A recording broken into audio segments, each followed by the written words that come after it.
जालन्याचे पालकमंत्री अतुल सावे टक्केवारी घेऊन कामे देतात.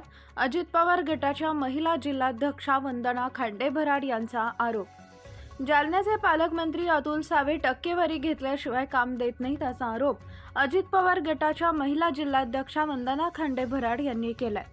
अतुल सावे हे 10% घेतल्याशिवाय कामे देत नाहीत.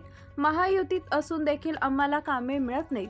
सावे कधीच जालन्यात भेटत देखील नाहीत असा आरोप अजित पवार गटाच्या महिला जिल्हाध्यक्षा वंदना खांडेभराड यांनी आज दिनांक 17 ऑगस्ट रोजी दुपारी 1 वाजेच्या दरम्यान केलाय. पालकमंत्री अतुल सावेंनी धाऱ्यावर काय घेतलं आणि काय कारण होतं तुमचं? अतुल साहेबांना मी 4 महिन्यापासून फोन करते, साहेब मला वेळ द्या, तुम्हाला भेटायचे, मला काहीतरी कामं पाहिजे, महिलांना काहीतरी कामं द्या. DCC एका 3 मेंबरला कामं दिले, मला काय सर्वांना कामं दिले गेले का?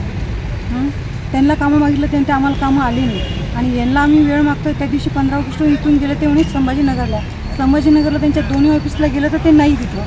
फोन बॅक कर सारखे फोन चालू आहे त्यांना, ते फोनसुद्धा उचलत नाही. मग यांना भेटायचं कुठं?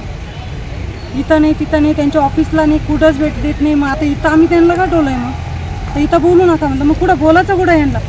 यांचा ठाव ठिकाणा कुठं आहे? तिथं ठाव ठिकाणा असेल तिथं त्यांचे ते जागेवर नसतातच. काय नाव आपलं? माझं वंदना खांडेभराड, राष्ट्रवादी जिल्हा अध्यक्ष महिला जालना.